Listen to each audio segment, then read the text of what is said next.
Today let's talk about how to use SoFi wealth management feature.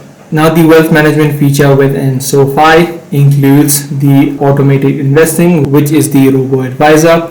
In order to do this, or in order to get started, you need to open a separate account, which is a automated investing account. So within the investing tab within the SoFi application, simply tap on create new, and then you need to choose between a taxable individual or a joint brokerage account depending upon your case. And once the account has been opened, you need to simply fund your account.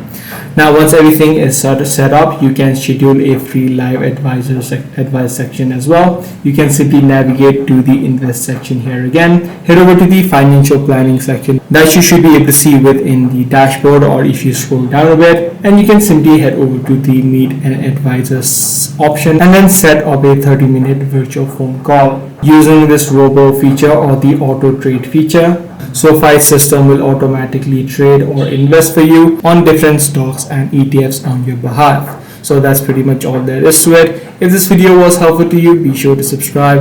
I'm going to see you in the next one.